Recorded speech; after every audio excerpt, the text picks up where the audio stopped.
good morning, distinguished guests, ladies and gentlemen, and welcome to the Singapore International Cyber Week International IoT Security Roundtable Technical Panel 2023. A very warm welcome to all our guests joining us from all around the world. So my name is Juliana Yao. I'm very privileged to be your host for today. And the theme for this year's technical panel is cybersecurity labeling its opportunities and challenges. This year's technical panel event aims to discuss about principles and practices that the government and industry can align on to build trust in ensuring secured IoT products and solutions, such as the development of guidelines to outline essential baseline data structure and how communication protocols of IoT devices can be secured. Also, how can the public and private sector collaborate to secure our IoT devices and solutions? Today, we are proud to present a program with distinguished speakers and panelists who are all experts in their field to discuss the future of CLS for software, avenues of cooperation, and innovation. So to begin the conference proceedings, it gives me great pleasure to invite Mr. Chua Kwan Sia, Deputy Commissioner of Cybersecurity, Deputy Chief Executive for Development at the Cybersecurity Agency of Singapore, to deliver his opening remarks. Mr. Chua, please.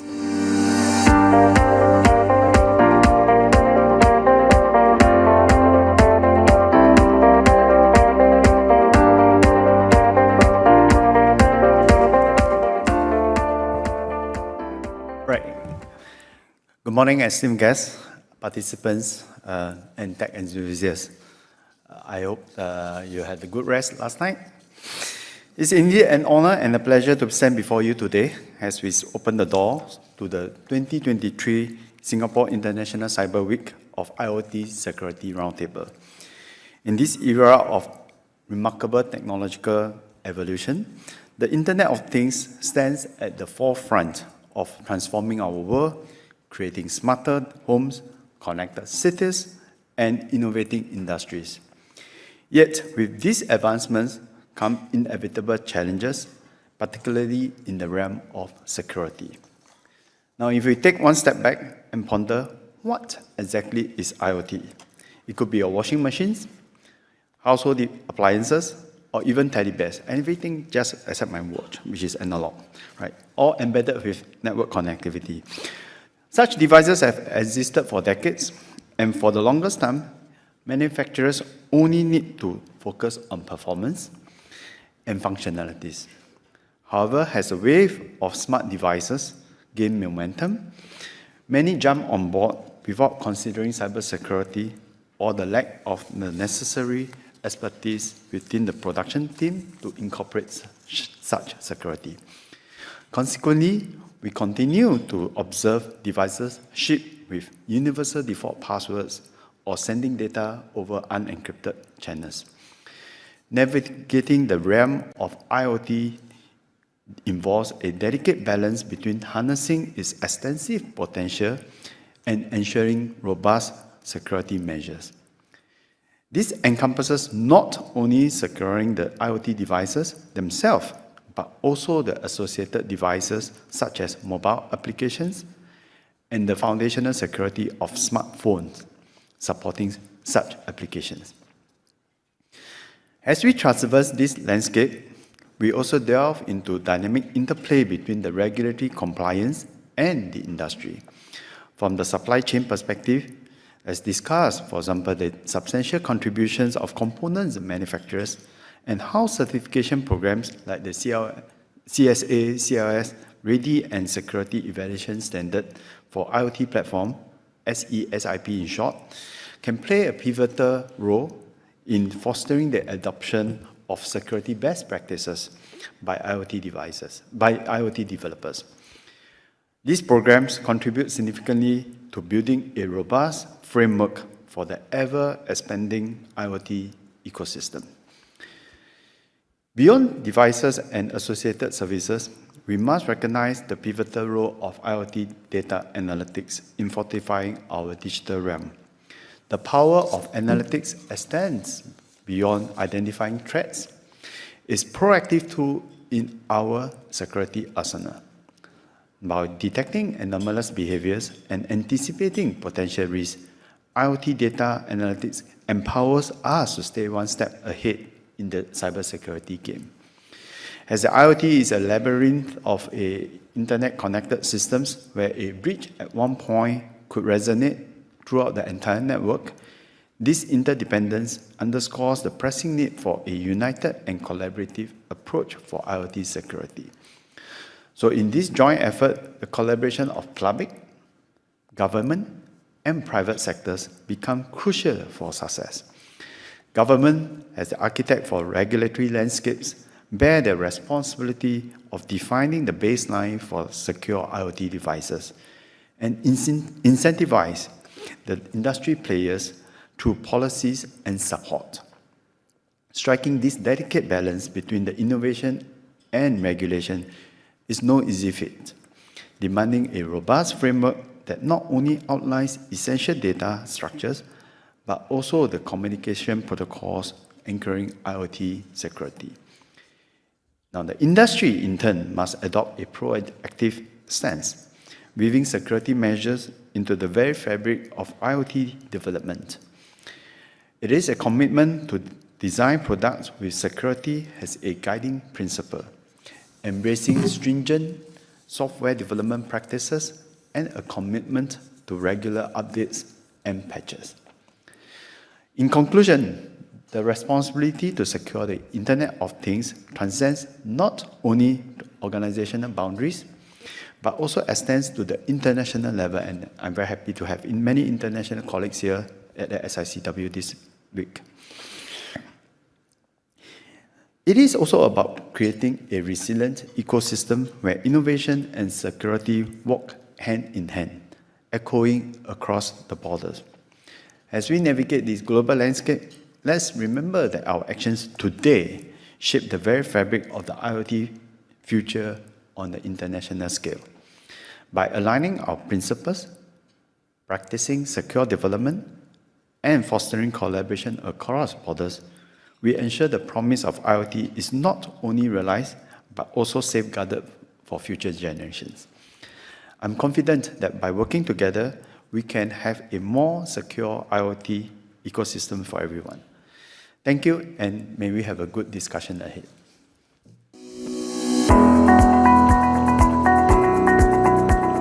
Thank you very much, Mr. Chuang. Happening next on stage is a panel discussion. We will be using Slido for the Q&A segment, so please use the camera function of your smartphone to scan the QR codes that you see on the screen right now, and you'll be able to input questions for our speakers later on. And I would now like to introduce our next session. This will be a cybersecurity labeling discussion led by our moderator, Ms. Courtney Lang, Vice President of Policy for Trust, Data and Technology at the Information Technology Industry Council. And joining her for this panel today, we have Ms. Desiree Lee, Chief Technology Officer for Data at RMIS, Mr. Eugene Litterman, Director of Mobile Security Strategy at Google, Professor Lam Kwok Yen, Associate Vice President for Strategy and Partnerships at National Technological University, and last but not least, Mr. Carlos Serratos, IoT Certification Expert at NXP Semiconductors. Now that we have Ms. Lang and our panelists up on stage, do take it away. Well, thank you all for joining us today for a session that is going to dive a little bit more deeply into the technical underpinnings of some of the cybersecurity labeling and certification schemes that we heard about from many international governments yesterday. So looking forward to exploring some of these themes in more depth with my wonderful group of panelists here today. Yesterday, I think a lot of themes came out in the leadership dialogue, focused specifically on, kind of what is the ecosystem looking like? What are we working with right now? How have we seen the environment shift from focusing on devices to focusing on products as a whole? We also talked a little bit about the ways in which international standards play into some of these certification schemes. So very much looking forward to exploring some of these concepts with panelists here today. So with that, we'll get the panel conversation started. Each of my panelists is going to give a 10-minute overview of their perspectives, where they're coming from, and then we'll have a conversation. So I'm going to turn it over to Desiree first to start, if you would like to share your perspectives, and then we'll continue on down the line. Thank you very much. Hi, everybody. I'm Desiree Lee. I'm the CTO for data at Armis Security. I've had the pleasure of being in Singapore once before. I'm happy to be here again. And for the last 4 years, I've had the opportunity to see how organizations deal and also don't deal with IoT security risks. And from that experience, I can say that Singapore stands alone in its focus on IoT. I believe Singapore is the industry leader in IoT security, that the approach is unique, and that the approach is focused not just on government, not just on vendors, not just on consumers, but on all three of those things. All of those are critical pieces to IoT security.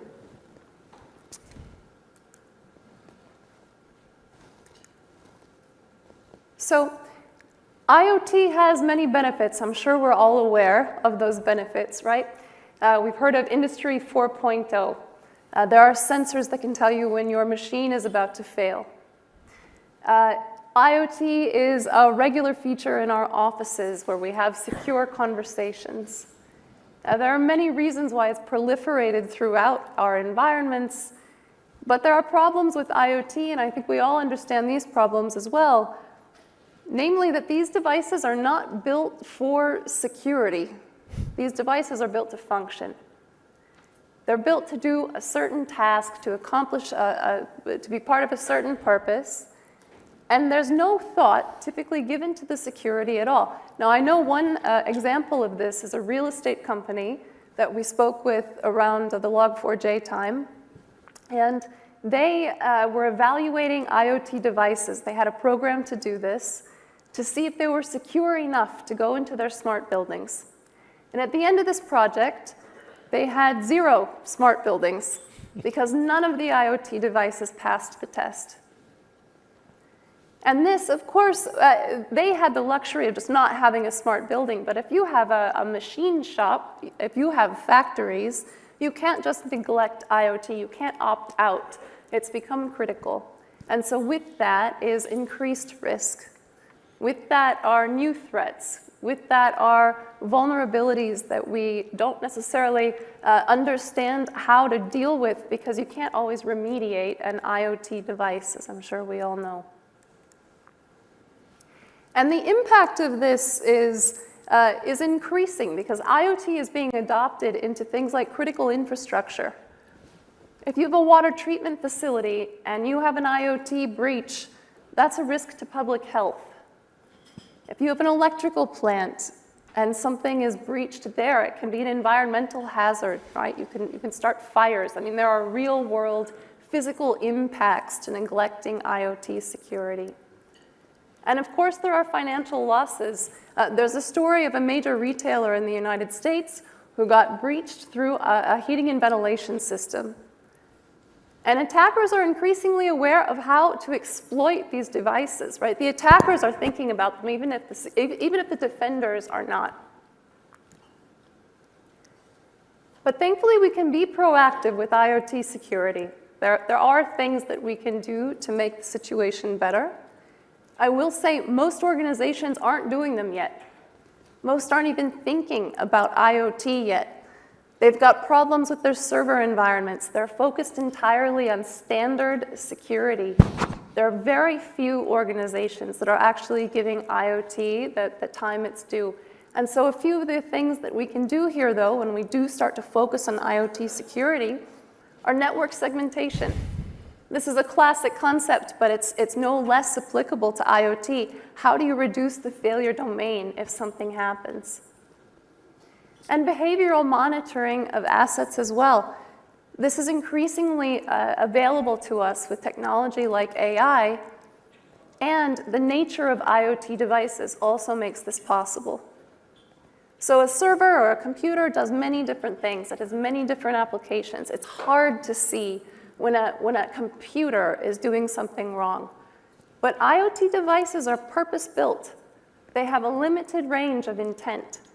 They should only be doing certain things. And we can use that along with new automated tooling that's good at identifying, that's good at pattern recognition, identifying anomalies in behavior. And we can start to leverage that. And the third is less about IoT and more about our standard environments. Know where the gaps are in your environment. Understand where the other assets aren't protected. And this speaks again to reducing the failure domain. You need to make sure that everything around it, if you can't harden the asset itself, everything around it is as secure as possible. And finally, vulnerability prioritization. Most organizations that I speak with have no vulnerability program for IoT devices, none. They don't look at them, they don't report on them, they have no metrics. They're not acting at all. And I understand why, because when they see that risk, they feel that they have to do something with it, and you can't remediate. You're not patching a video conferencing system. You're not patching a sensor that's on a machine. But you do have to address the risk. You do have to measure that risk, and that needs to be included in organizations' security programs. There need to be playbooks for dealing with those assets, and today they just typically don't exist. And the IoT risk landscape is changing. The attackers are thinking about these assets. They know that they use default credentials. They know that there are vulnerabilities in their firmware that are exploitable, that aren't being treated. They understand that they're not secure, that they're not on their own networks. They know that third parties leverage IoT assets, and there are connections into those devices. They know there's no standardization. They know vendors don't have standards they need to adhere to when they make a product. And all of these things are exploited by attackers. And so what I said about Singapore, I love the approach, is this is not an effort just for the organizations that are trying to defend themselves. This is also responsibility of the vendors of IoT assets. And those vendors don't make changes typically unless governments are involved. And so it's a three-tiered problem. You need government involvement, you need consumer involvement, and you need vendor involvement. And unless we approach all three at once, the problem can't be solved. So this is really a collective effort. I love Singapore's approach because you can't beat an organization into adopting IoT security. They don't know how to do it. They don't have the resources to do it. They don't have the playbooks to do it. They need help. And so the CSA's approach of giving help to organizations and teaching them how to adopt the right security practices is absolutely the right play here. They need it. In the US, we have a slightly different approach, and I disagree with it. It's a lot of penalties for violating security standards. And all the penalties fall on the organization's side. Those organizations need coaching, they need tools, and they need the government's help in pressuring the vendors they rely on to build secure products. So this truly takes all of us. I'm sure everyone in this room, you're either government, you're a vendor, or you're a consumer. All of you are involved in this problem. All of you are critical to solving it. And so I'm very happy that we've organized this event today, that I see representation from all three of those groups. Truly appreciate it, and really happy to be a part of this conversation today. Thank you. All right, thank you, Desiree. I think that was really helpful context, and we'll get into some of that a little bit further about the risk landscape, what we're seeing with regard to gaps that may be emerging, as well as talking a little bit more about the collective need to address this. So Eugene, I'll pass it to you next, and feel free to take it away. Great, thank you. Can you hear me? Is this on? Okay, cool. I had too much coffee, so I have to stand. Plus, I got to pull out my cheat sheet. There we go. Alrighty then. Click, click. Is it me? Oh, the bat? There we go. Oh, too far. Wow, that's too far. Slight delay. Oh, everybody's seeing all the good stuff now. Okay, cool. It's great to be here.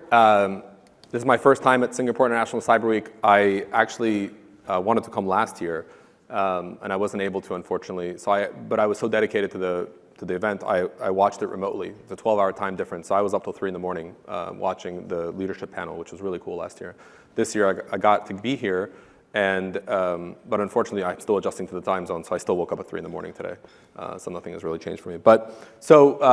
First, I wanted to cover I'm from Google. I wanted to cover a little bit about our connected device commitments, and then dive into some of the landscape analysis. So first and foremost, on the Google side, obviously we look at traditional IoT devices, but also smartphones as part of this connected device ecosystem. And what you'll see there is, it's hard for me to see this far away, but I'll lean over. In terms of the first thing, we do independent security assessments of our actual IoT devices and smartphones. So for example, we take, since 2019, our IoT devices through things like ETSI EN303645. In fact, I believe, and Henry and Rodney keep me honest, we were the first vendor to do CLS level 4 for our router, thumbs up, accurate statement there. On the phone side, we actually take all of our Pixel phones through Common Criteria Mobile Device Fundamentals, which is probably the most stringent security certification for smartphones that exist today. But even more exciting than that is that we actually take all of this and share it with the broader Android ecosystem. And I'm proud to say that over the last 5 years now, we have over 100 devices that get certified about every year from about a half a dozen manufacturers. And some of these devices meet the highest bar even for government use cases. We also work and participate very closely within the standards organization. So if you look at EN303645 within TC Cyber, providing feedback to NIST on IR 8425, and in ISO actually collaborating very closely with our colleagues from Singapore CSA on 27404. You can't be in the standard space if you can't just quickly name all the standards by number. In terms of working with security researchers, Google invests very heavily in this. And so, for example, having an open source operating system is a really big advantage for us. A lot of people tend to think that open source is less secure, but I think it's quite the contrary. We get to leverage the power of the research community, and we invest a lot in that. We spend time training researchers, and I think just last year alone, we paid almost $9 million in vulnerability rewards to researchers for Android and Chrome. And the last piece there about security updates, all of our connected devices do a minimum of 5 years of security updates. And what's really exciting about that, it's obviously our first-party products do this, but we've seen this cascading effect where even the top phone manufacturers are now all offering 5 years of security updates. And even Pixel recently launched, is now up to 7 years of security and feature updates. So this is what I really wanted to show. Yesterday's leadership panel was really interesting in terms of what are the top places to follow connected device security. This is the map. So go ahead and good luck figuring that out. There's quite a bit. And this is across academia, standards organizations, policymakers and regulators, industry. It's a very confusing map, but I'll give you the shortcut. And this is basically what it boils down to. You have 2 major baselines that exist today. You have ETSI EN303645, which is a device-centric standard. It focuses on technical requirements for the devices. And then you have very little process requirements. And then you have NIST IR 8425, which is product-centric. And I know the panel is going to talk a lot about this, lots of opinions on this topic.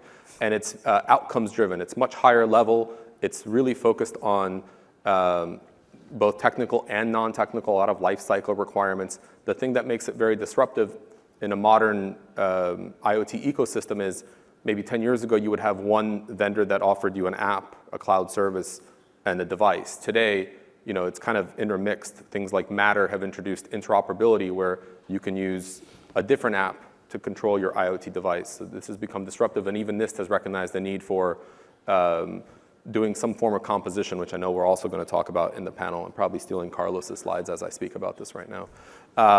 So from the Google perspective, this is what we think of a connected device ecosystem. And these are the key standards that we monitor for this. On the left-hand side, as I mentioned, there's NIST and ETSI. There's also the ISO 27400 series. Of course, you have these associated services. You have cloud, you have mobile. And when it comes to mobile, I mean the mobile applications. But those applications run on smartphones. And the security primitives of those smartphones also have to be tested and evaluated, because that could also have negative impact on an app running that controls access to your house or to your cameras and so forth. So we look at it this way. And on the mobile app side and phone side, obviously there's OWASP common criteria as well. In terms of our approach, we really believe that there should be a strong public and private sector relationship when it comes to connected devices as a whole. And so from the Google perspective, we work very closely within 3 specific organizations who are themselves working with government. And I'll go into that a little bit in the next slide, but those are the App Defense Alliance, the GSM Alliance, and the Connectivity Standards Alliance. So in terms of why these 3 alliances, I think the most important thing is you want to find an organization that has the right constituency, right? So with GSMA, they've been around for a long time. They have the largest representation of carriers, device manufacturers, their suppliers, and policymakers, right? They do a lot on connectivity, things like the Rich Communication Service for interoperable messaging, 5G standards, so forth. Last year, they launched a new initiative called Mobile Device Security Working Party, and the whole purpose of that is to build a harmonized certification program for smartphone devices. And the great thing that it's got really active participation across, like I said, the key constituents: governments, carriers, device makers. Then we have the App Defense Alliance, which is something actually Google started a couple years ago, but it's now grown up into a larger organization. The key thing there is there's not many organizations today that do app security assessments, right? You have the Cloud Security Alliance, which does cloud infrastructure assessments. When it comes to cloud apps and mobile apps, it's just something that's not there, but we know we need that for connected devices because it kind of bridges that divide between the device and the associated services. You need the apps to be evaluated. And the last one there is the Connectivity Standards Alliance. This is an organization that's been around for about 20 years. And obviously, CSA is a very common acronym. If you actually ask how many CSAs exist today, you'd be surprised. It's about 20 to 30. Don't ask me for a citation on that. But this alliance actually, again, similarly has the right membership. It has about 600 members globally, from the semiconductor vendor all the way to the cloud service providers.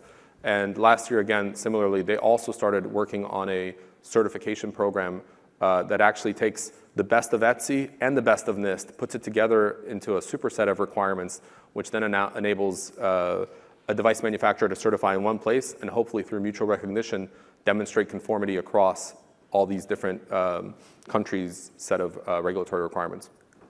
And then the last slide that I wanted to cover, which I'm shocked I'm actually on time, is our IoT principles that we published recently, which are very in line with what the Connectivity Standards, or what CSA, CLS thinks as well. And I just quickly want to cover those with you.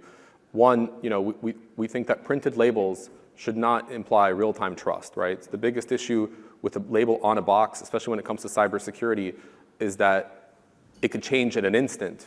And you want to be able to show that in a digital form so that it's updatable. If it's on the box physically, maybe the thing that should be there is just a mark on the box, some kind of logo, a QR code, and it says this product has done something, but go scan this and find out what it's done.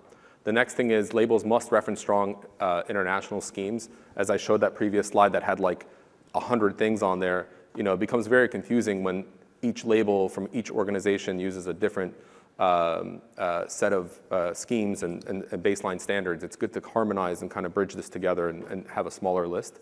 The next one there is about minimum security baseline must be coupled with flexibility above it. And what that really says is give vendors the opportunity to differentiate. Everybody there should be a common bar. And I think this is a great example of CLS, right?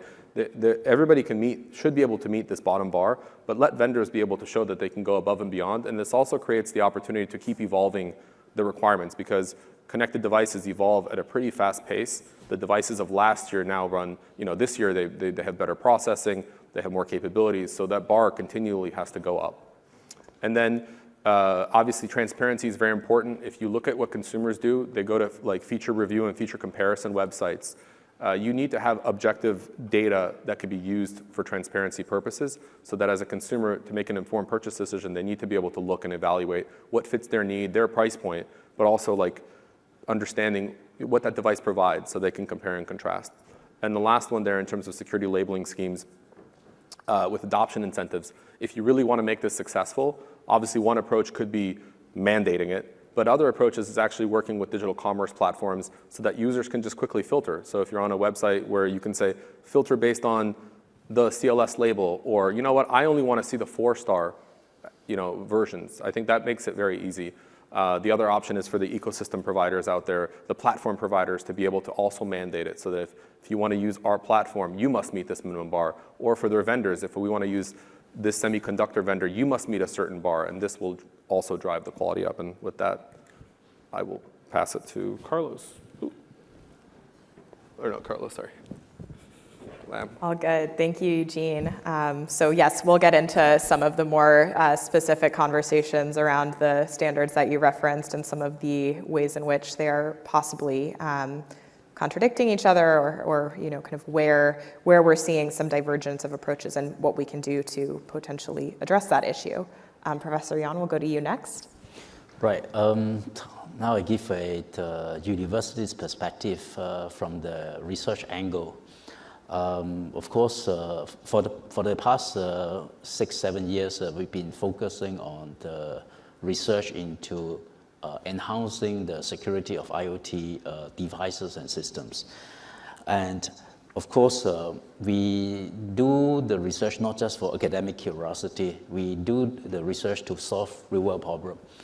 And so when I explained the kind of research that we have been doing in collaboration with cybersecurity agencies of Singapore, I will take reference to some of the points or approach mentioned by Desiree and Eugene, so that we can put into perspective the importance of those research topics that we've been working on. And of course, our objective is to look at enhancing the security of IoT devices, which plays an important part in the smart nation systems. And so basically, we would like to make sure our smart nation systems are built on the trusted and secure IoT devices. So, and for that, our research has been funded by the Smart Nation Program Office or Smart Nation Digital Government Offices, as well as the cybersecurity agencies, to look at building Smart Nation applications in collaboration with government agencies. And IoT security is an important part, but our advantage is we have been working on the Smart Nation systems, real application systems, working on real government data, so that when we look at the security, at least we don't just look at it from an academic angle. We look at the real threat to those data. So for that, we have done a few work with cybersecurity agencies in the past few years, as I mentioned. The first one that we did is to really understand the nature of the cybersecurity problem of IoT devices or IoT systems. And because when we started 6 years ago, we look at a lot of existing literatures on the IoT security or IoT security architecture design at that time. Basically, we realized most of the design is basically replace the word mobile device into IoT. The rest is the same. So it is not really addressing the threat landscape or the threat posture of IoT devices.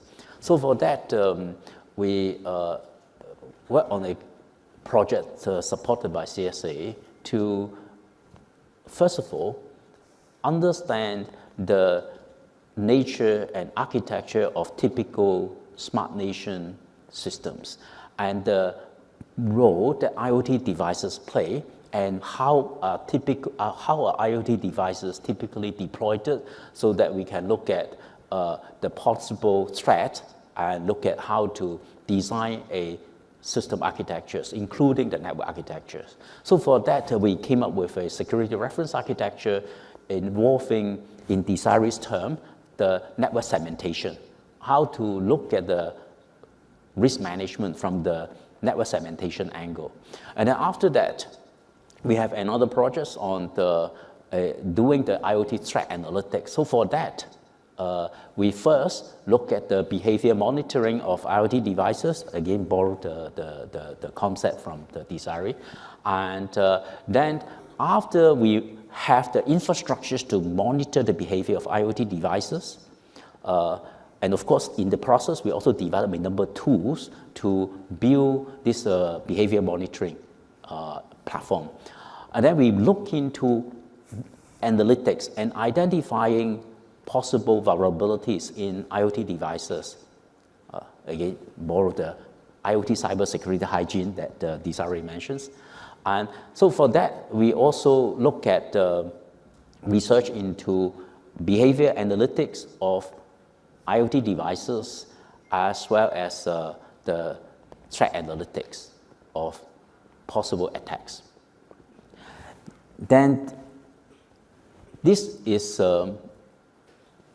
in the IoT cybersecurity hygiene's perspective is the gap analysis, identifying possible gaps.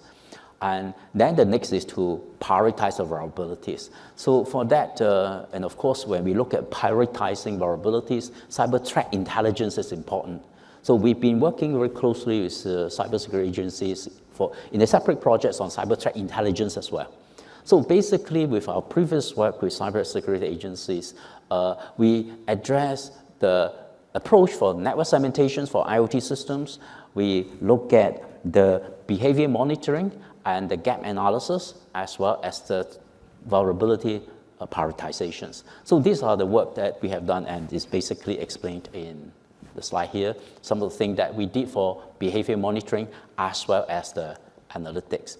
So as I mentioned, when it comes to the analytics, that we need to look at the analytic of the behavior traffic that we captured, and that is the threat analytic of IoT devices. And secondly, as mentioned, when it comes to prioritization, we need to rely heavily on the cyber threat intelligence reports. And we all know that nowadays, the organizations are overwhelmed with the massive number of cyber threat intelligence reports. So we also explore the use of AI tools to automatically process and analyze cyber threat intelligence report. So we develop techniques to not only analyze IoT behavior, but also threat intelligence report as well. So basically, in our research, we develop methodologies and architectures for organizing and deploying IoT devices. And secondly, we develop tools to monitor behavior of IoT devices and analyze IoT devices. And fourthly, is to develop AI techniques to analyze those traffic, as well as to analyze cyber threat intelligence report. So basically, we also look at in the context of decentralizations, what are the possible attack, and when we try to control the risk, we also address one thing. Most of the cyber attackers at the end, except for those state-sponsored cyber threat actors, for cyber criminals, at the end is monetization. So for that, we also look at monitoring of crypto token transactions, because they are the most common ways for laundering the proceeds from cyber crimes. So for that, we also have been working very closely with Interpol on combining cybersecurity, dark web monitoring, and investigations, so as to create a complete pictures in a holistic manner to address cyber security, from the IoT cybersecurity hygiene to the threat analytics, as well as to the investigation of the way that cybercrime proceeds are being laundered, and hopefully through that we can link financial crime with cybercrime and identify the cyber threat actor. So then, as mentioned, we use a lot of AI techniques. Just now we're talking about using AI techniques to assist IoT cybersecurity, but the AI technique itself could also be a target for attack. So we also look at trustworthy AI. So at NTU, we have a trustworthy AI center. They're looking at enhancing the cybersecurity of AI engines. And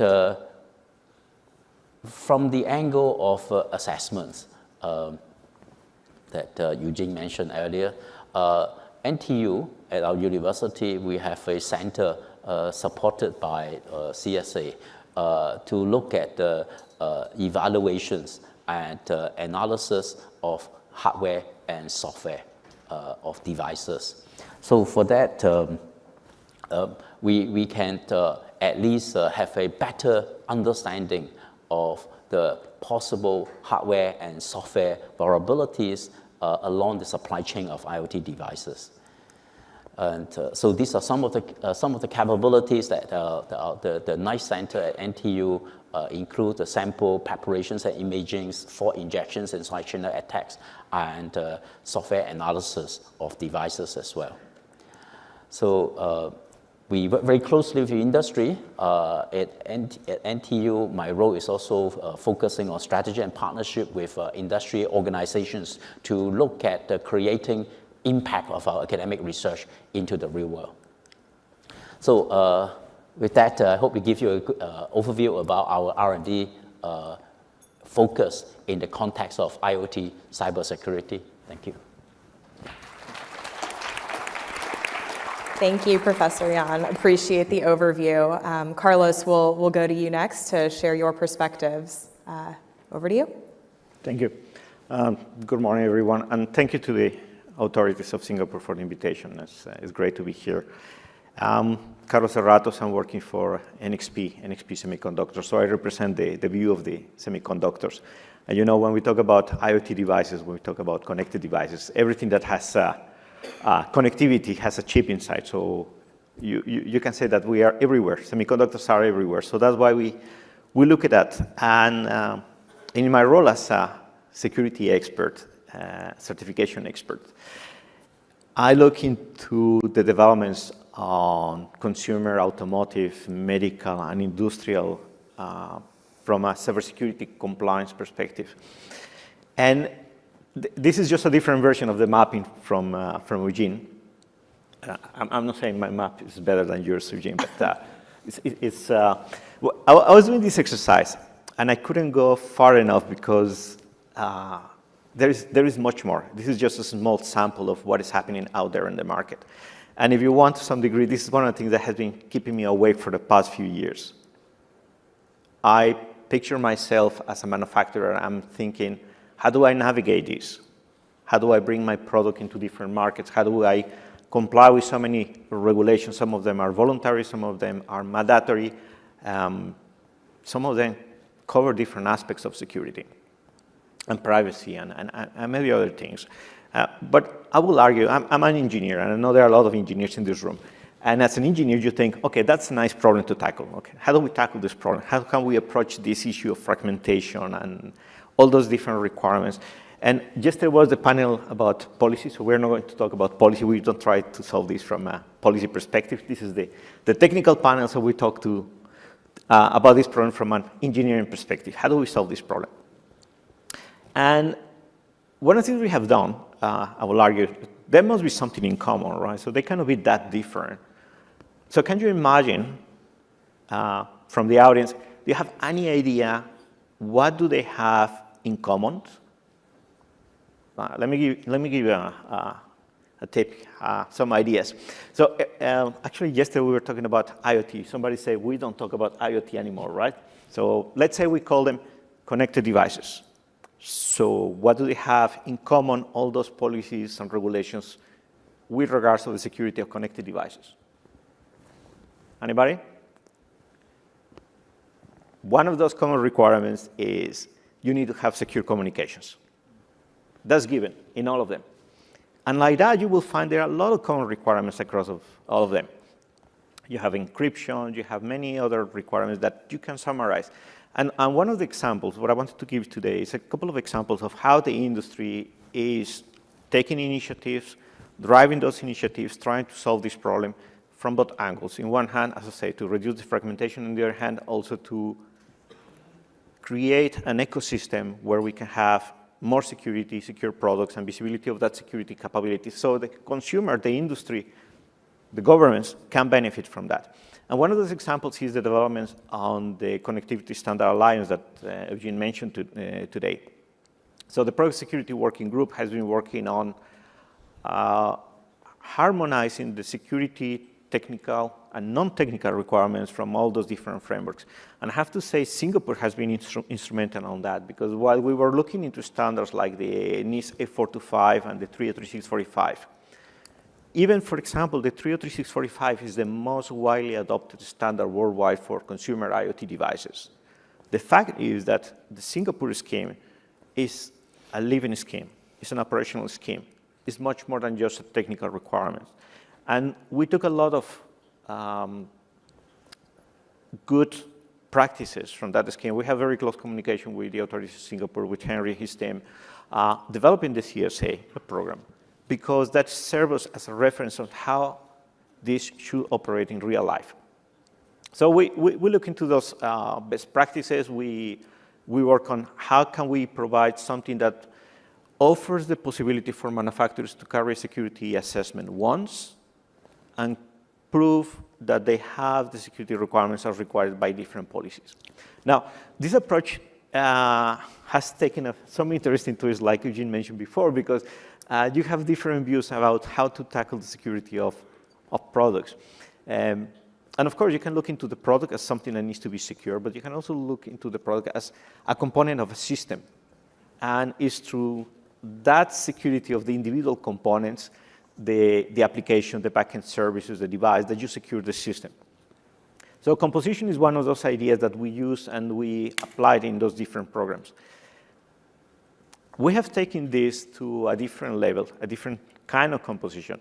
When we think that an IoT device, a connected device, is nothing else than just a sum of different components, hardware and software components. And many times the developer of the product has to rely on the security capabilities of those subcomponents, the hardware and the software. Again, in Singapore's another great example, we were talking earlier today of the innovation in this area. And for example, now we have the CLS Ready program that is looking to provide that visibility of security capabilities of the products, so the developer of the device can refer to those capabilities and say, hey, I have that security capability that is related to secure communications or cryptography, encryption, et cetera, and it's coming from that component. And I know that component is secure, and I have evidence of it. Another example is the security standard for IoT platforms, CESIP. And these kind of approaches provide a lot of value to the market. On one hand, you can have a trustworthy supply chain, so you can prove the provenance and the capabilities of the different components of the device. It's efficient because you can scale. You can imagine once you secure a component, this will go in different products and different devices and probably different regions and verticals. For that reason, it's very scalable. And perhaps one of the most important things is that this allows for specialization. In the value chain, everybody's good at something. The developer of the IoT device, probably an IP camera vendor, is very good on digital image processing. And they will rely on the security capabilities of somebody who is expert in some areas of the security aspect, encryption, cryptography, et cetera. I will argue that in the IoT domain, it's all about ecosystems. You need to build an ecosystem. You need to have different players collaborating, communicating, sharing ideas, contributing to the solution. We all know that in security, there is no silver bullet. It's not because you have done the security of one of the components that everything is secure. This is like building a house. You may have a very robust door, a very strong door, but if the key is at the door, if the door is open, we haven't solved any problem. So for that reason, it's very important that as we take this approach of individual verification of security, all the way from the components to the devices, et cetera, we do this also in the context of the system where they are supposed to operate, because that's how we can secure the entire ecosystem. At this moment, we have seen a lot of developments, as I say, on the device level. We have seen a lot of developments on the component level, especially in semiconductors. There is not much yet on the software side, I have to say. I hope we can see in the future much more, and that's one of the topics that we have today. How do we secure the aspect of the software? And here we also need to take that differentiation, right? We have the the software as a component, could be the operating system, could be the SDKs, the libraries. We have the software as the application that runs on top that makes the device do what they're supposed to do. And there are so many other components of the software, like what is happening on the back end. The applications, the apps that Eugene was mentioning before that run on top of it. And then, of course, how do we apply this for connecting with the different standards, regulations, and policies that the devices and manufacturers have to comply in the different jurisdictions? There are some examples there. And again, we can spend the entire day just talking about how many standards and policies are out there. But I believe that taking this approach of making sure that everybody is good at something, and that good that everybody is good at, add to the sum of the security of the entire system is the best way to go. Thank you.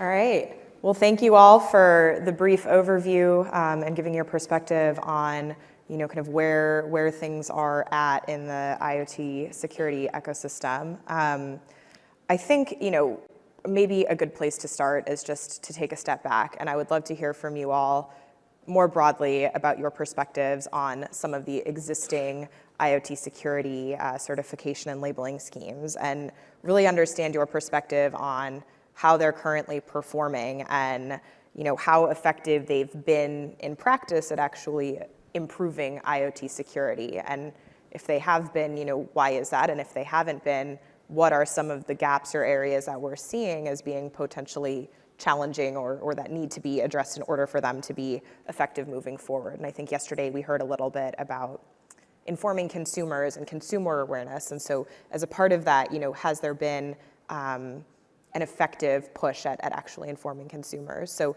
that's a question for everybody, and would love to hear your perspectives. Maybe we can start with you, Desiree, to my left, and then go down the line.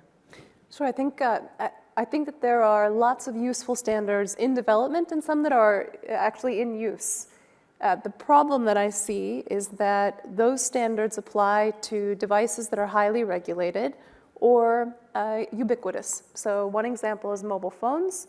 I love to hear the work that Eugene and Google is doing with mobile phones, and that's great. I also see the same thing with medical devices, right? There are lots of frameworks for IoT security for medical devices. However, there are lots of other types of asset classes in the environment today that are breached just as easily as a medical device. And so what I see is 90% of the IoT assets are still neglected by those standards, even though they exist. Eugene? Yeah, I think kind of what I covered in my slides, I think if you decouple the technical standards piece, and there's a handful of standards for IoT, I think this is a more stable place. I think earlier we were talking about AI as an example, and I could just see that big map of potential AI standards that are going to come out in principles.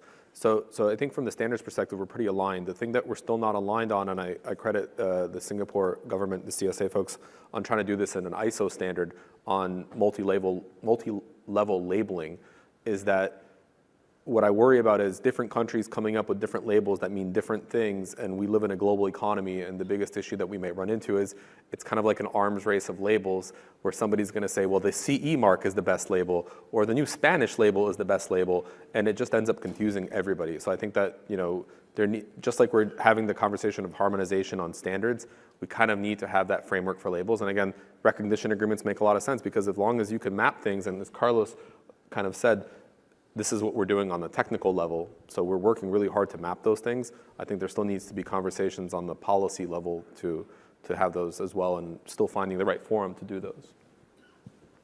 Professor? Right. We've been working on analyzing those IoT systems. So, of course, in order to come up with a useful and practical standard, one of the important parts is to gather enough knowledge and understanding of the nature of the problem. So this is something that we've been working on to provide input to the future drafting of the standard. So what we're currently doing, or what have we done in the past, is coming up with a reference document so that we can synchronize with the terminologies and the understanding in terms of the IoT security hygiene perspective. And We also come up with tools so that if eventually there is a standard, at least there are tools for people to make use of and to follow and comply with the standard. So these are the activities that we're working on. There is somebody who's very famous in this kind of events because I always talk about my mother. I use my mother as the reference. And I think a lot of the effort that we do in the different standardization groups is on that direction. How do we bring somebody like my mother to work, to operate with devices which are secure? We are in a room full of experts. I'm sure that everybody here will be able to translate, to understand some of the efforts we are doing. But I think at the end of the day, what we are looking at is to bring it to that level where security is given, is by design, is by default. And we don't force the consumers to learn any technical aspects of what is behind for the security of the device. So that's what we aim in. I believe we are making progress in that direction, but still a lot of work to be done. One thing, if I could just add, I think to your point, there is a class of consumers you still have to educate. But really, if you look at a lot of the research, there was a recent YouGov survey from like January of this year, and security, privacy, and data protection went from like number 8 on the list of the top 10 to number 4. So consumers are beginning to be aware of that. But I think it's how do you provide that information in an objective, easy to consume way so that it can be part of their informed purchase decision. Just like if you look at phones, I always say, every review site says, here's the camera quality, the battery life, and the performance. Why is there no similar thing for security? Because one, it's very subjective, and from device type to class, it's different. But there needs to be some agreed, here's the list, and again, maybe there's a summarized view of it, like the CLS label, but I think that's the direction it has to go so that it's part of their purchase decision. Great, yeah. I mean, that all makes sense. I think, certainly there are a plethora of policies out there that we saw on your presentations.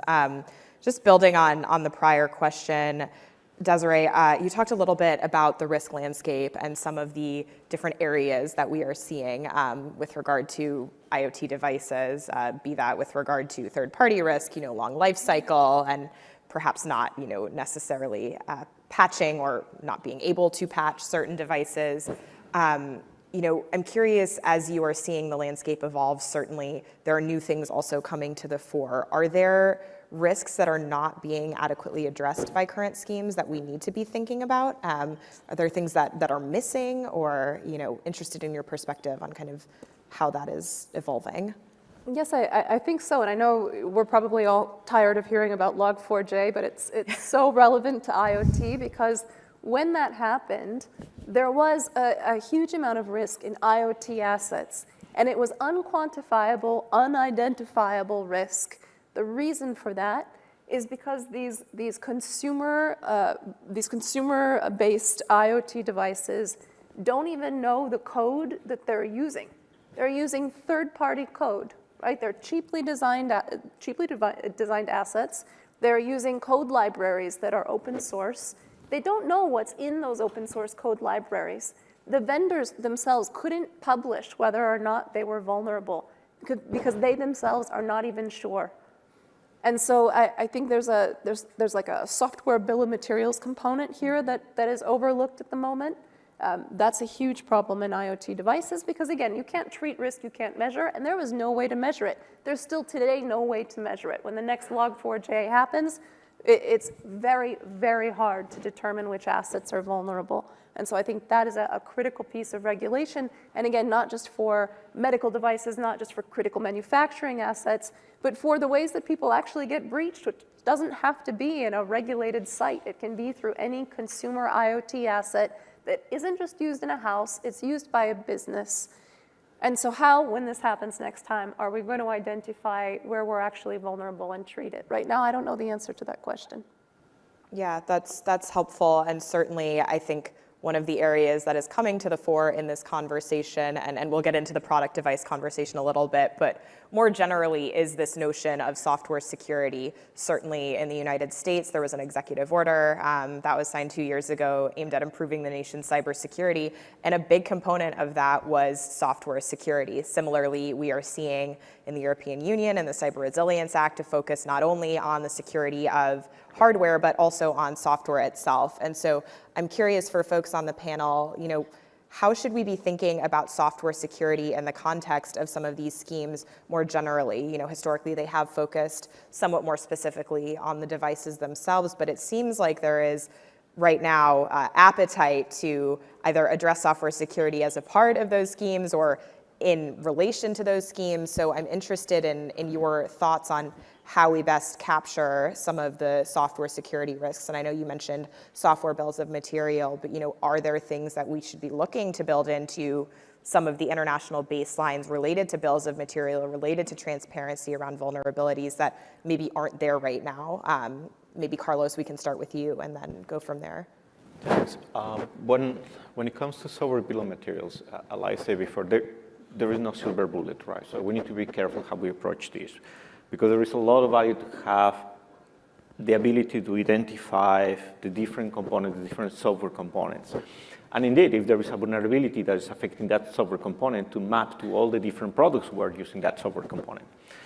Saying that, that needs to be done in such a way, and that's what I'm missing right now. We don't see that happening. Having an inventory of all the components which are available in a product, it doesn't tell us anything, because that can carry a negative effect of false positives.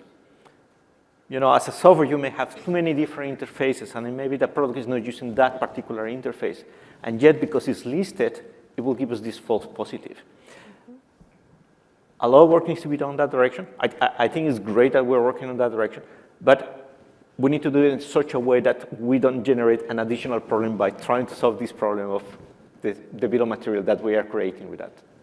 If I could add to that, I mean, I have personal experience with this with smartphone certifications. One of the big things that happen is at the end of our evaluation, they give us a list of all the vulnerabilities that are available for our platform. And to Carlos's point, 90% of them are not relevant to us, because we're like, don't use that library, don't use this library, and this and that. I think that the big thing that, and you know, again, kudos to the Singapore CSA folks, it's to start building a toolkit. You know, it's less about even just the software bill of materials as much as assurance and security development lifecycle, and actually maintaining and tracking and the process, looking at things like the OAuth software assurance maturity model or the NIST equivalent and so forth. It's building that into your life cycle, making that part of your, and this is where I think Etsy didn't want to burden manufacturers with too much non-technical requirements. I think Singapore did a good job of adding those additional things. And I think, like I said, NIST went even further, add even more of those, because they think a lot of those issues could be mitigated with the non-technical process-related requirements. Mm-hmm. Professor, I'm interested in your perspectives from the research that you've done. I mean, have you looked at software security at all in your analysis of the IoT cybersecurity landscape writ large? And if so, how is that So taking shape? at NTU, we have a very strong team on the software security part. But I want to take up one particular point. You mentioned earlier the security update or security patch, and earlier on, Eugene also mentioned you have this automatic security patch or security update. I think this, if you look at it as an industry-wide efforts from the standard angle, it may deserve a separate investigation into coming up with a trusted infrastructures or mechanisms to allow security patch to be downloaded, verified at the device level. And it may not be as straightforward as patching on the laptop or on the mobile phone. On IoT devices, you don't have the interactions of the users to say, I trust this device, or this is the right time to update. And of course, in a lot of critical systems, they usually have a very, very rigorous patch management systems. And in the context of IoT applications, if the IoT is being deployed in a critical applications like critical infrastructures or OT systems, it will be necessary to have a parallel for managing the software security update. So that will be, that's an area that we've been also working on, because that requires a very stringent device integrity. Because in order to verify the the trustworthiness or the validity of the patch. I need to verify the identity of the source, and that usually will require some credentials to be stored at the device, and the integrity of this credential is extremely important, even if we don't talk about the sensitivity. So this is another area that we're also looking into. So we look at not only the software security part, but also the security mechanisms or protocols for ensuring the trustworthiness of the security patch. Got it. And that, I think, speaks to a question that we'd received from the audience specific to patching, particularly because the ecosystem in Asia is somewhat unique in that there are many devices that are sold secondhand and thereon, which means that they are remaining on the marketplace for, potentially a decade or longer, potentially unsupported at some point. And so, one of the questions was around, should patching be mandated in some way? I know that in many of the baselines there is, an agreed upon capability that the product should be able to be updated and patched, but curious your perspectives on, is it realistic to mandate patching, and if so, how does that work? If it's not, what are some of the other best practices that we should be thinking about in conjunction with that to address the risk of these products being on the market, unsupported for potentially lengthy life cycles? If I can go, I would say that this is where mandatory transparency is important. If you look at what the UK government is doing with PSTI, they recognize that their code of practice is kind of what transformed into the EN 303-645 with the 13 principles, but they're starting with 3, and one of those is security support period, and their big push is be transparent about it. Not every device needs, a light bulb might not need 5 years of security updates, it's just not cost effective.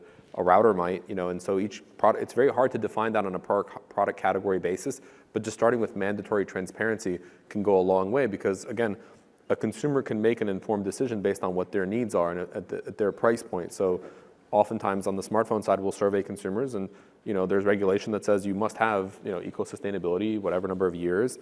Some consumers just update their devices once a year because they'll get a new contract and they'll get a new device. So it's very much a personal decision, but mandatory transparency can go a long way. Okay.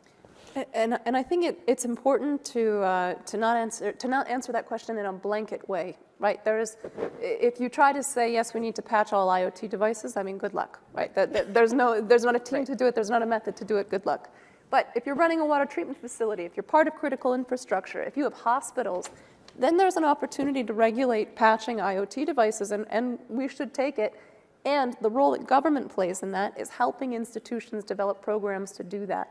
So I think that in a limited way, that kind of regulation is beneficial and it's possible. It can be practical, but not ubiquitously, no. I both. want to make a comment on that about the minimum support period. I think that could be, in terms of practical security, it could be a dilemma because if you want to support those remote security patch, as I mentioned earlier, you need to be able to verify the source. And it's usually based on the integrity of the credentials, and they usually have a lifetime. You can make it longer. Even the example from Eugene, they say 5 years. But if you want a security credentials to be valid for 5 years, it has to be more computing overhead.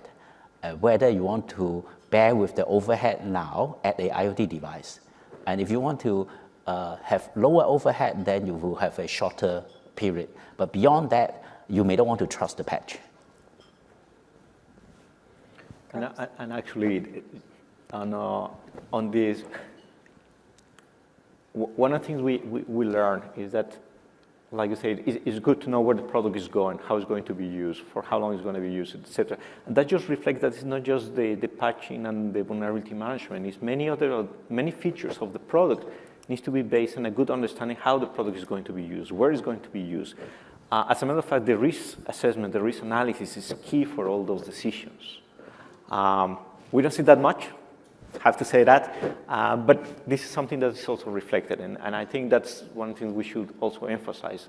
Having this risk assessment at the beginning of the design of the product and the inception of the product before we start developing the product will help manufacturers to make the right decisions as they go implementing all the features, like, for example, also the vulnerability and patch management. Also, it impacts the supplier choices they make because they, as an end product manufacturer, if your supplier is not doing that, you're kind of stuck. So you need to, gives a good opportunity back to the incentives. Suppliers can differentiate themselves by saying, look, we're going to do this for more years, therefore your product will stay secure as well because you're going to be leveraging us as part of composition of your product. Right, if you have a product that say expires after 5 years, and then what you would replace it with is equally insecure, what's the point? And right now, that is the situation for a lot of devices. If you cut them off after 5 years, you bought a new one and you put that device in, you have the exact same problem. So I think it has to be in tandem with pushing vendors to implement security as well, or you'll just replace it with something else that faces the exact same issue. Yeah, that makes sense. We're getting quite a lot of questions, so I'm going to try to consolidate several of these. We're talking a little bit about incentives, incentivizing vendors to adopt some of these security best practices. I'm also getting a question about kind of what the expectation is from the government. Desiree, I think you talked a little bit about this, about what the government's role is in actually, not only incentivizing, but helping organizations adopt some of these practices or support vendors in overcoming their IoT security challenges. So I want to talk a little bit more about the incentives piece of this. And, there was also a question specific to cost. And so, if you are adopting certain security practices and then you're placing that product on the market and that potentially increases cost, who's bearing that cost? Is that on the part of the manufacturer? Is that then being transferred to the consumer? And what does that look like? So how do we work with the incentive structure here? And what are some things that governments can do, or alternatively that industry is thinking about in this conversation? And I can start with Carlos. Okay. For example, taking again on the CLS Ready program as an example, or CESIF for that effect. One of the things that you look at when you use composition for the components of the device is to spread the cost. See it from the perspective of the party who's going to do the assessment of the IoT device. I get a product which I know nothing about it, right? So I need to spend time looking into the different components and asking questions. And then I go and I ask the questions to the IoT developer. Hey, how do you have implemented this feature, which, by the way, they have no control because this comes from either one of the software or hardware components that they use from their suppliers. It's a hard problem. However, if we turn the problem around and say, well, now you have an IoT developer who's working with components that has been pre-assessed or evaluated, which is a good understanding of what are the capabilities. And rather than trying to test something that has been tested already on the subcomponent, we just verify the proper integration. So that already gives, again, a benefit cost time for the manufacturer, for the IoT device manufacturer to demonstrate that they have the right capabilities in place. So that was one of the examples how we can also help the market to reduce the entry barriers to verify the security capabilities of the product. One thing that I would add is, if you look at fragmentation, that drives up vendor cost. If you're a smaller vendor and you want to sell in multiple markets, you have a huge barrier to entry because now you have to look at different markets based on their unique requirements. And oftentimes that means actually building different SKUs of your product, then certifying that product in those markets. So having a harmonized approach where you can solve this once and then deploy in multiple markets, that actually drives up innovation, reduces cost, gives a good marketplace for innovation. So I definitely think that's a big one. Yeah, thank you all. I think this speaks to some extent to another question that we got, was specifically related to whether we need a strong regulatory mechanism around IoT security to really see it take off, or if the voluntary programs will sufficiently incentivize vendors to adopt practices to receive the label, and therefore, that is a competitive differentiator. What are your perspectives on, the need for, a more aggressive regulatory structure versus kind of a voluntary approach that theoretically would incentivize vendors? I think strong regulation can be good. It's not good, though, when the regulation is disconnected from the practical world. And one example of this in OT, not in IoT, but in OT, is the TSA in the United States issued new regulations, I think it was last year, maybe the year before, and they gave the certain organizations, critical infrastructure companies, something like 6 months to basically to patch everything.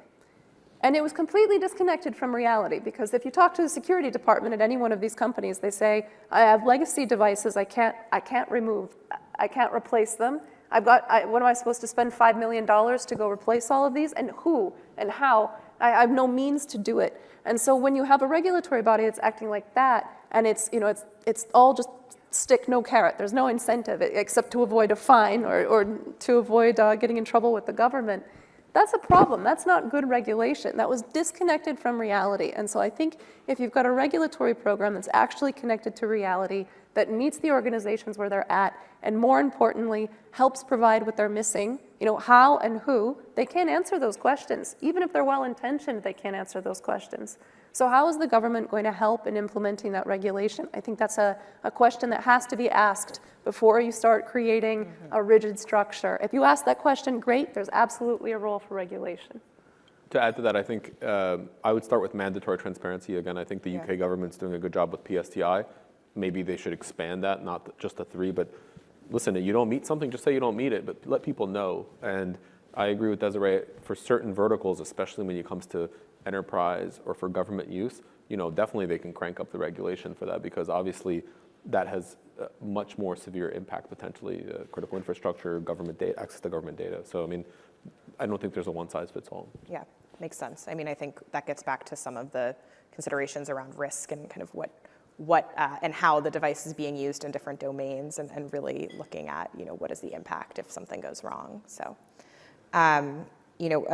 Eugene, you talked a little bit about open source in your presentation. I know that's an area that is being, discussed to some extent with regard to whether or not it is, secure to rely upon open source. And, we're talking about security baselines, and, it's something that I know is contemplated to some extent in the CRA. They're excluding open source software, but I know it's something that people are thinking about. And so is there a role for product security baselines around open source software? I don't think, or I'm curious on your perspectives as to if and how that would even be operable, and how open source more generally is kind of being thought about in this conversation. Yeah, I mean, obviously on the Android side, Android is open source, but there's many maintainers of Android. I think it all depends on how much adoption it gets. I guess I would like to use OpenSSL as a success story, but then we have Heartbleed. So I mean, I don't know, like if there's a silver bullet, quoting Carlos on some of this stuff, but I do believe that there are certain benefits of open source, especially around the scrutiny that it can get, where when you have a closed source operating system, the opaqueness provides a sense of security, but oftentimes it's a little bit too late when you find out. Where with open source, as long as it's being properly maintained and invested in, I think it provides a great benefit to the broader community, especially when developers oftentimes will need to get an SDK. They're not experts in something. It's just obviously don't follow everything you see on Stack Overflow. Fair enough.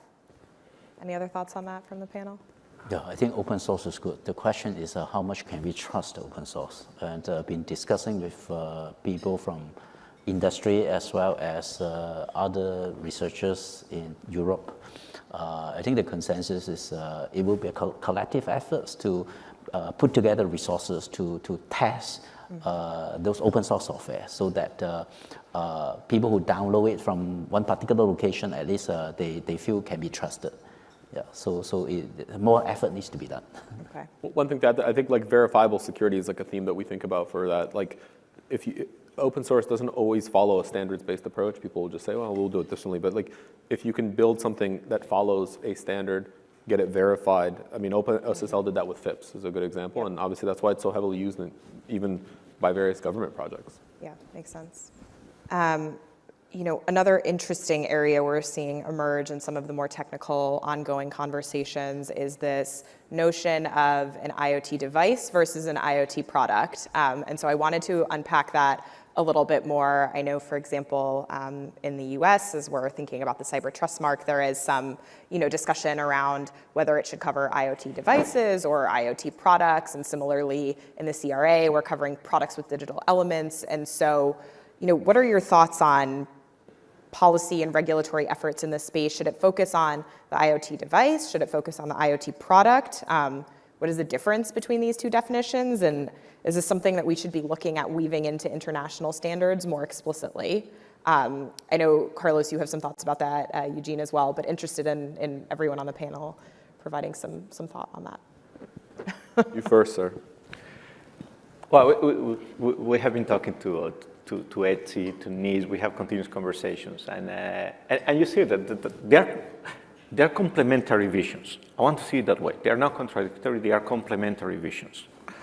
And again, from a system perspective, we need to look into all the different components if we want to secure the system, which I believe that's what we want to do with the IoT, right? So we want to secure the ecosystem. However, if you want to take a system-centric approach, it could be too complex, too expensive. And again, we need to take baby steps. Mm-hmm. We need to go step by step. We need to take, for example, a device-centric when we work with manufacturers so they can develop secure products. We can talk to app developers who develop the app for the device. We need to talk to the back-end vendors. And by the way, because there are different products, they work in different spaces, they also have different standards. So we cannot go with a standard for a back-end to try to certify an IoT device. The point I want to make is, yes, we need to have a system-level approach, securing the ecosystem, without trying to boil the ocean. Don't try to do everything at once, because that's also not practical. Makes sense. If I would chime in, I think it's not the what. We all agree that it should be, like Carlos says, end-to-end. It's the where and the how. Like, does it need to be in one scheme to solve that problem? Because I go back to the dilemma of you might actually be confusing the consumer because, like I said, I use the Google Home app for all of my IoT devices because it's all integrated now thanks to Matter. And so you need to have the ability to have that flexibility and have apps being certified in one potential scheme and the devices in a different scheme, but there needs to be this sense of composition, right? And these different schemes can work together on some of that and say, well, if you're going to certify your device from here and you want to meet the US Cyber Trust Mark, you have to go through one of these other complementary schemes, and then you can show this composition of an like end-to-end evaluation. And actually, to add to that, that's another thing we have been talking, and we have this notion that everything comes in one box from one vendor. Yeah. When in fact, we have been working really hard to do interoperability between different vendors, different applications. So this notion of now we have a product and everything comes in a box is getting a bit blurry because of that reason, because now we are looking for that interoperability between different vendors. So the consumer has the choice to use an app with a device, with a backend from completely different vendors. And a different gateway even, yes, just to add to that mix, yeah. Yeah, so I guess, I'm hearing you guys say it certainly makes sense to take that holistic view of ecosystem-wide security, but at the same time, when you're thinking about some of these tools or mechanisms in schemes or certification schemes or labeling, baby steps, focus on the device, then see, potentially is there a need to create either a separate scheme to assess some of these other concerns, but perhaps don't try to include everything under one umbrella because you may face challenges in attempting to actually demonstrate, conformity to some extent based on, differing apps, possibly managing different products, et cetera. So it's not as easy as one might think to actually do some of this in practice. Yeah, and just to add to that, and I love, it has to be baby steps, right? It's the only way to actually get on the journey to IoT security in a meaningful way. I have seen organization after organization waste years building the perfect program, and there's no perfection in security. It's not going to happen. Something's better than nothing. A reduction of risk is still a reduction of risk, even if it's a small one. And so this tendency that I see towards, 2 years from now, we're going to launch this program when we've figured out all the details. Don't. I mean, start now with something you can do. I think that needs to be the message, because if you wait for it to be perfect, I mean, good luck. By the time your program starts, it's obsolete anyway. Carlos and I often use in our CSA meetings, not Singapore, the other CSA, we always quote Voltaire in our first slides, which is perfect is the enemy of good. Yeah. And you were giving an example of how sometimes policies don't align with what's happening on the field, on the market. And I think that's an interesting reflection, a very important reflection, where we need to have much more collaboration, much more communication between the public and private sector. Because, again, we come from different angles, we have different perspectives, we have different priorities, and we have also different interpretations of the world. So we need to have this dialogue so we can come with something that is meaningful, useful, and not something that's really abstract that later turns to be very difficult to implement. And also stricter policies, stronger requirements means cost. Yeah. And I think to be pragmatic, like what we did in our previous IoT security reference architecture recommendations, transparency and disclosure is very important, so that the user know what risk they're exposed to. And then we have some recommendations about what is the sensitivity or criticalness of your IoT applications. Then you use the respective protection mechanisms. That at least it give people the choice, and then it will also not kill the IoT devices or products. Right.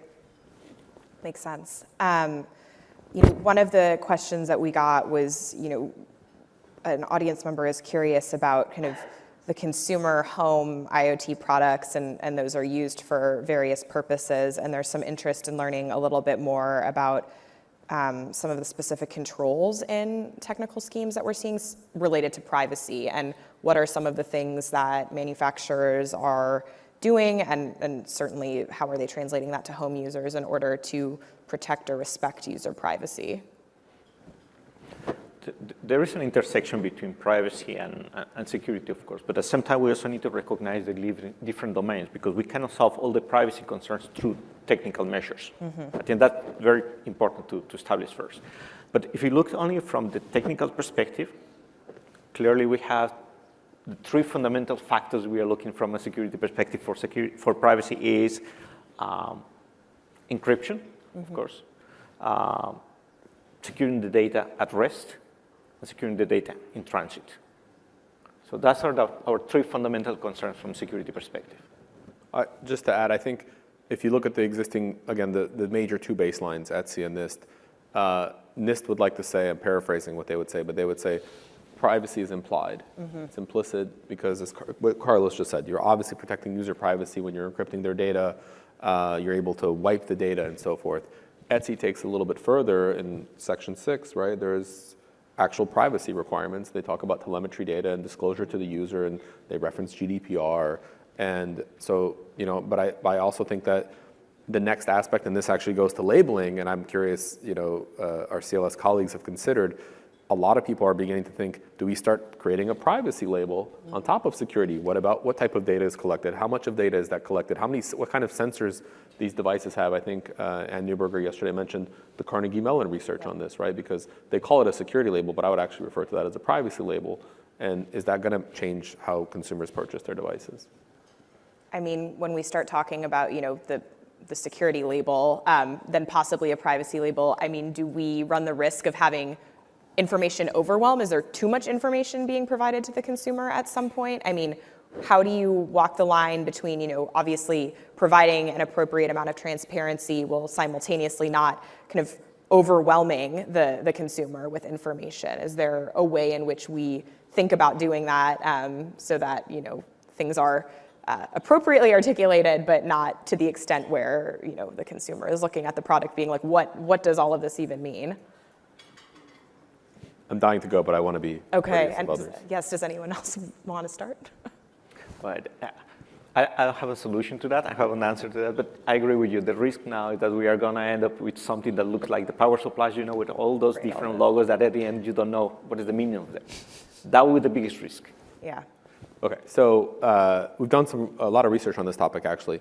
And the reality of it is, how do you define a label today? I think I said in my presentation, you can have a mark, the CE mark, the Cyber Trust, it's a mark. It's not a label. It's a logo and a QR code. So that's like a level 0. Then there could be a level 1, which is what I look at CLS. CLS is a great summarized view that takes all this information and provides a very easy to consume thing. That could incorporate security and privacy. There could be some formula that can make that easy for a consumer to understand. But then there's got to be a level 2, which is break that out and actually show individually all those things. Because while the consumer might look at the summarized view, maybe they rely on Consumer Reports or which.co.uk or whatever the magazines that do the comparisons. Those folks might actually analyze this information and boil it down to the consumer in a different way. So I mean, I think there's no one size fits all. That's kind of what I want to get to. Yeah, that makes sense. And I think, so that's on the consumer side. I think for the organizations, it's different. The organizations that consume IoT have a different problem. They, if given the information, don't want to see it. And the reason they don't want to see it, now I work for a vendor that reveals things about IoT, okay? And you can go to a client, you can say, here are all these things, all this risk in your IoT environment, and they don't even want it on a report. And the reason that they don't want it on a report is because as soon as it's on a report, who sees it? Their bosses see it, executives see it, the board sees it, and the next question is, what are you going to do about it? And the answer might be, I can't do anything. But there's still value in measuring risk. So I think there's a mindset shift that has to happen in leadership in organizations where we have to get comfortable with measuring risk we can't necessarily address. And right now, in security organizations, inside of these large enterprises, there is an aversion to seeing any risk that isn't actionable. And if you produce a report that says, look, we have all this risk, 70% of it I can't do anything about, that's a driver. You start to feel that. If that was reported in every organization across a certain industry, that would be enough to start pressuring vendors to change. But because they never see it, there is never that pressure because they're not even reporting on it. So it's two different problems, right? Consumers have trouble interpreting the results. For organizations, they can interpret it all they want, but they can't. They don't want risk they can't manage. And actually, to your point, I think it's also important to reflect when we talk about label. What do we mean with that? Because if you look into the maps, at some point of time, we're going to have marks from different governments, authorities, right? And even inside the same country, I'm not talking about different countries, right? So that's one of the challenges. But then, wouldn't it be much more meaningful or useful to have a mark from a standard organization that people could understand, and they could reflect on things like risk, for example. And it's identify what is the mark, what is the label, and what we want to achieve, what we want to communicate. I think that's fundamental. One thing just to add, I think it's also not about, like, I agree, enterprises, it's all about risk tolerance and measurement. Consumers don't understand risk. What consumers do understand is one thing has more stars than the other. Well, and so that's, in the context, whatever is done, it has to be done in a way that's objective, so it's consistent, at least for a product category, and measurable from a transparency point of view, because again, a consumer will value the combination of price, capabilities, and hopefully the security piece, if it's easy for them to understand it. Yeah, that makes sense.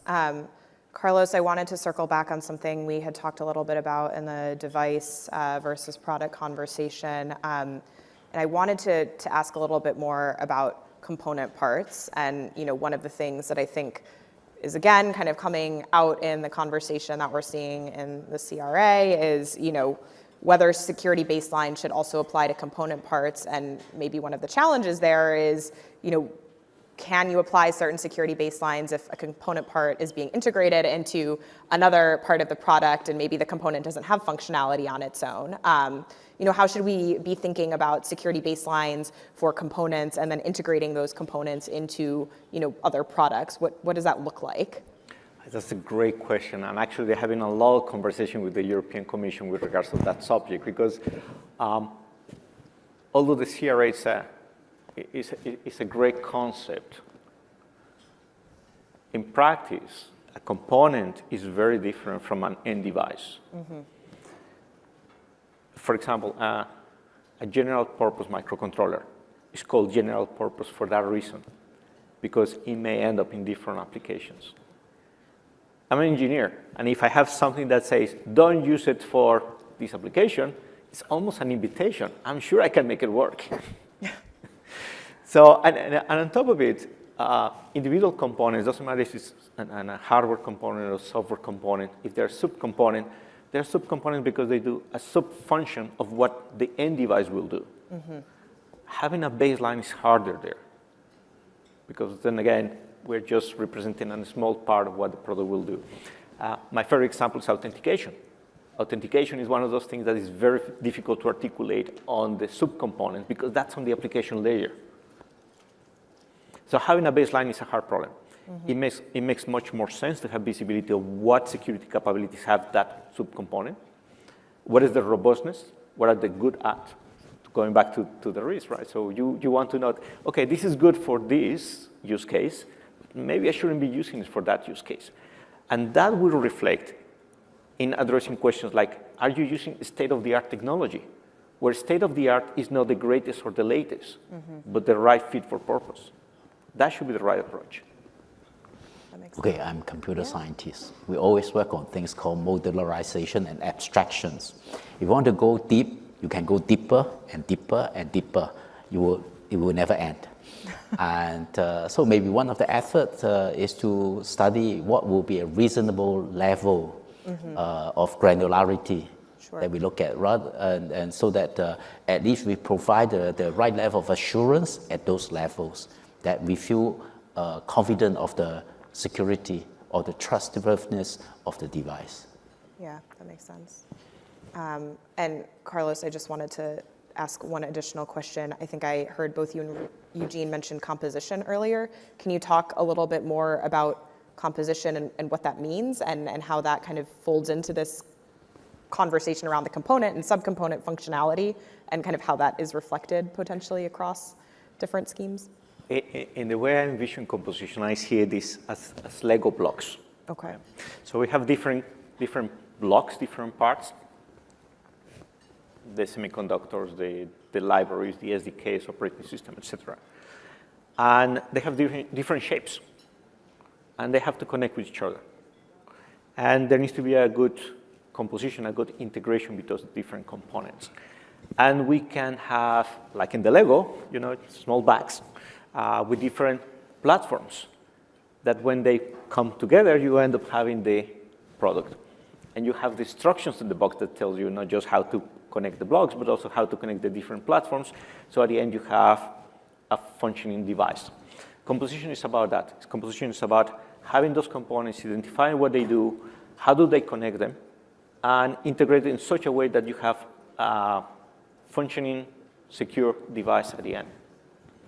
I would add that composition is also about market incentives and sharing the burden of cost, because me as an end device manufacturer, when I bid out whatever I need, I'm going to start putting in the RFP, must meet the requirements of CRA, must meet this, must meet that.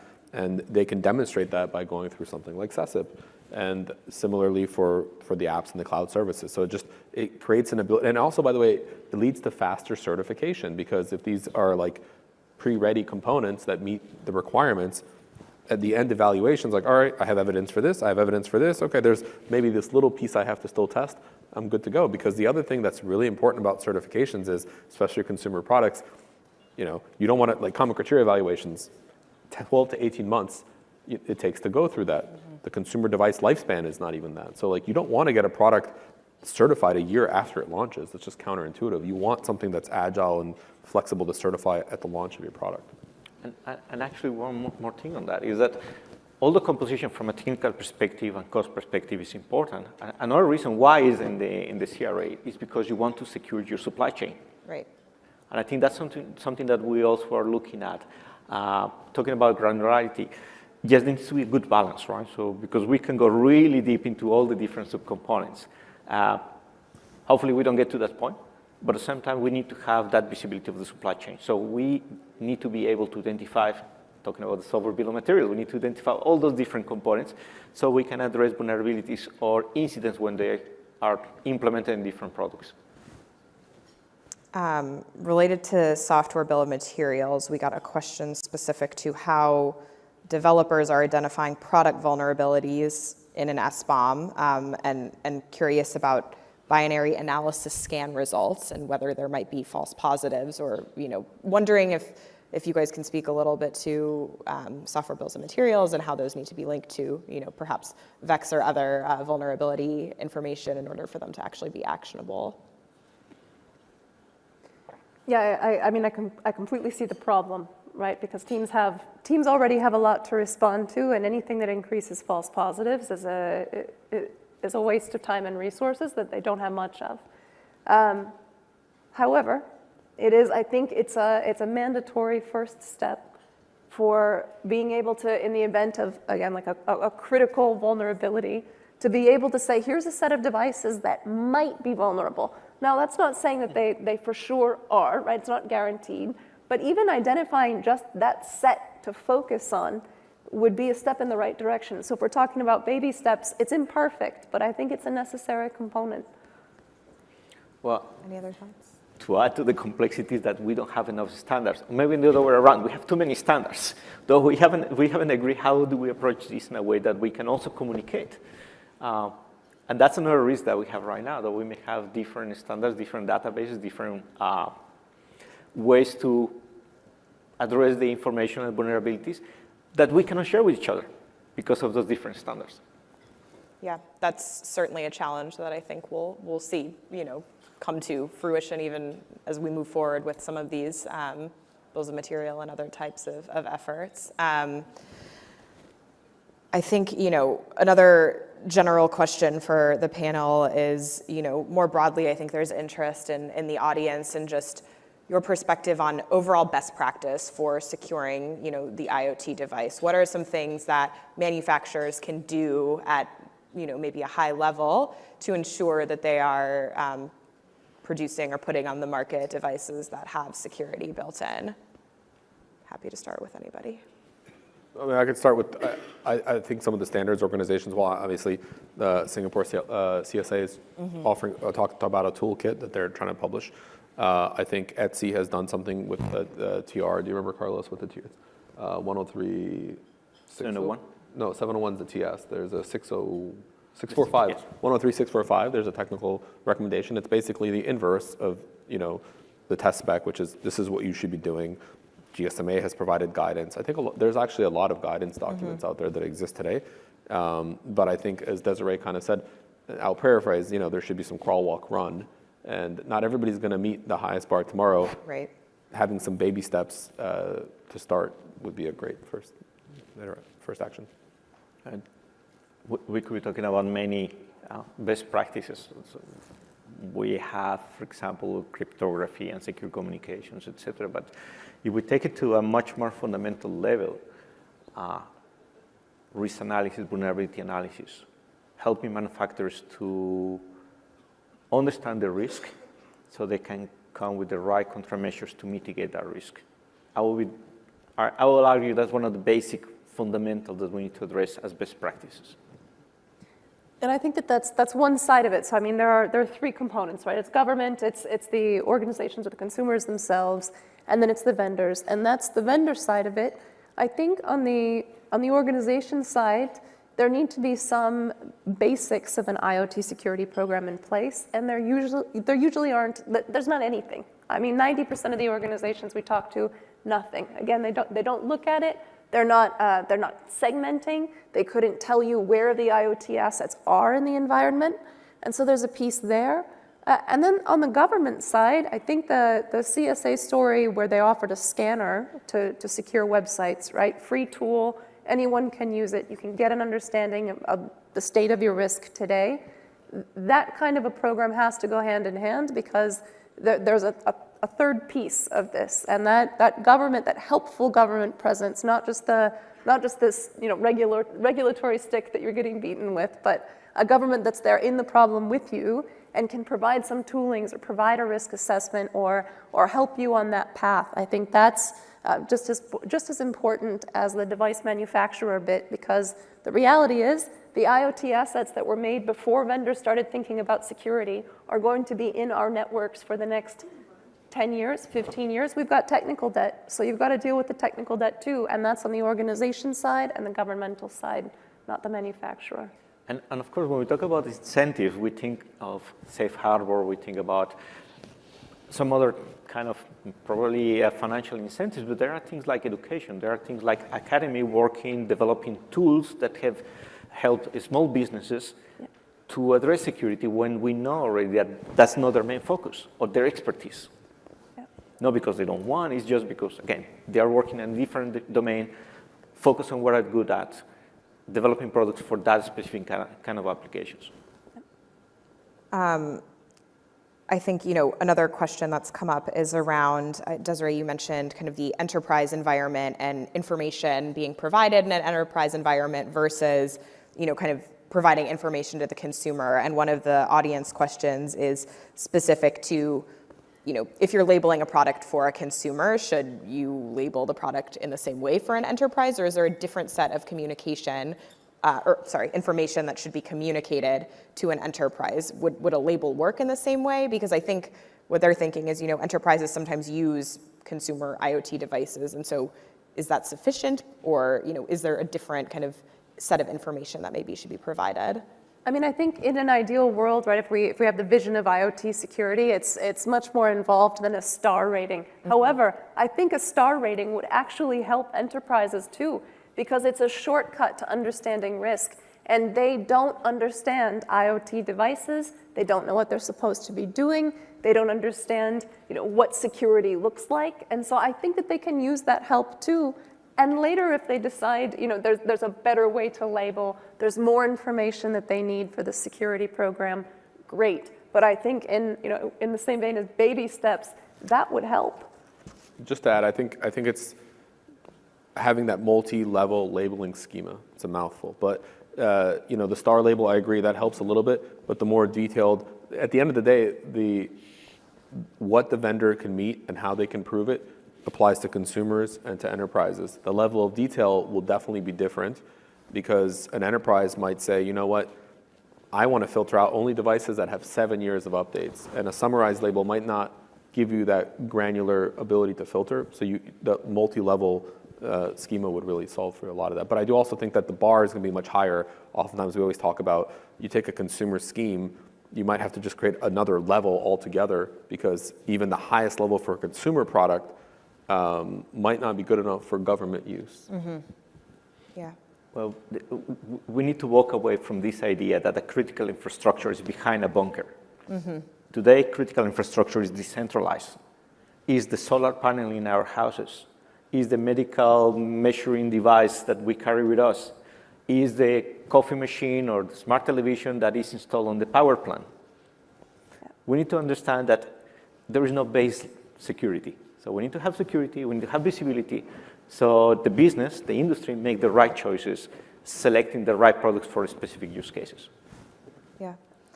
I'm getting a lot of good questions here, and we only have 4 minutes left, so maybe another question around this notion of a label and applying the label is the fact that, Eugene, I think you mentioned in your principles, the fact that we should not take the label to mean that the product is, secure forever or even necessarily 100% secure. And because products are often, being updated, how do you ensure that a label reflects, the state of affairs of the product, as it were? Yeah, this is something Carlos and I actually, not debate, we're on the same side of this, but we talk a lot about, because at the end of the day, how do you balance, well, first of all, I think, again, putting a printed label on a box that has a lot of information, could end up being misleading, right? So but a digital label makes a lot of sense. And if you look at the way consumers do purchasing online, or even at most stores, there's already digital signage, so the label works. But I think the real question you have to really think about is, how do you balance a vendor to maintain that label, right? Versus the rigor of them doing that. And so we've always been thinking about, is there a flexible model where you can have what we call maintenance, and in partnership with some surveillance, so that you can show, hey, this label continues to be maintained, but maybe it's not as scrutinized for the maintenance process as it was during the initial evaluation. Mm-hmm. Perhaps I think that's stuff to still be decided. I don't know, Carlos, if you wanted to add. Well, when we talk about security, there are a couple of things that are things which are uncomfortable. We don't like to talk about it. They are not secure products. We just have products with more or less risk. And security is not static, it's dynamic. Things what are secure today may not be secure tomorrow. And I know those are uncomfortable topics, but we need to reflect that reality on what we do in terms of labeling and the visibility of the security capabilities of products. Makes sense. Well, we're running out of time, so maybe one final question for everybody on the panel is, how can we evolve this conversation in a way that is effective but also feels manageable? Because I think we've talked about quite a few different themes today, including, component parts, device versus product, ways in which consumer versus enterprise labeling may differ or may also be the same.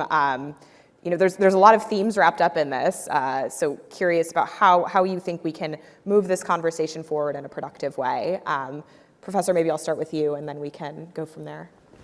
No, I think first is to understand the nature of the problem. There's lots of groundwork has been done, and so towards the effort of labeling or some standards, we need to be mindful that it's the beginning of the effort. We don't want to be over restrictive and making it impractical for anyone to follow. And so we start with something that is achievable, and along the way we gather more experience and refine it. Got it. Carlos? I think we reflect a lot about how we need to operate, right? So I think you already gave the answer. We need to collaborate between what we do at micro, what we do on macro. We need expert groups who work in a particular domain, particular area, but it needs to be in collaboration with other groups. So we look into the system as a whole. We need to have communication between public and private. That's fundamental if we want to make the right decisions. And probably we need to extend it to the consumer, because among experts, we may think we are making the right choices, but we need to talk to the market and validate that we are making the right choices. Makes sense. Eugene? I mean, Carlos stole everything I was going to say, but I would say there's three key constituencies. There's the government, the consumer, and the industry.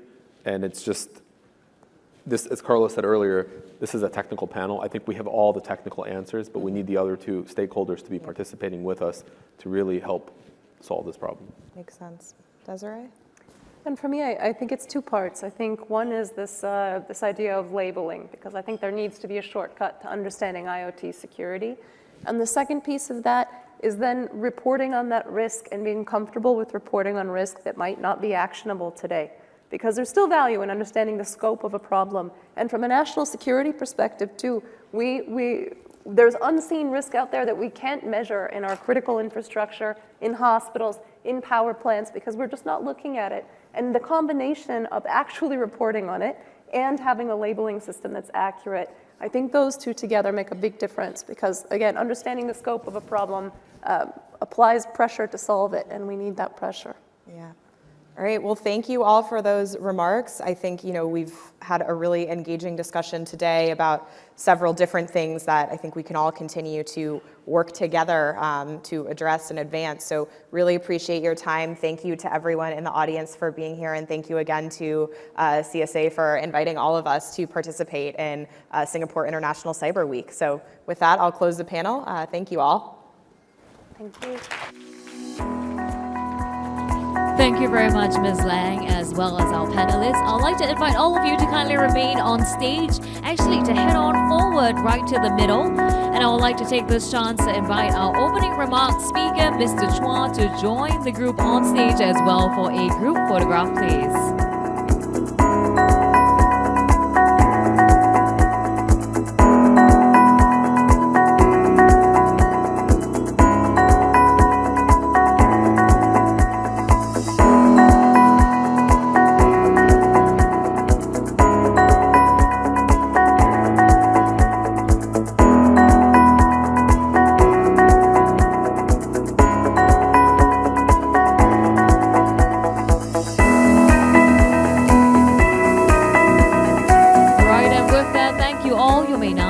To your seats. So, ladies and gentlemen, we have now come to the end of the International IoT Security Roundtable Technical Panel 2023. I certainly hope that you've enjoyed today's program and that engaging discussion. Thank you for being with us this morning, and do come back to this very same room for an exciting session on scams and mobile security starting at 2 p.m. So we hope to see you later on.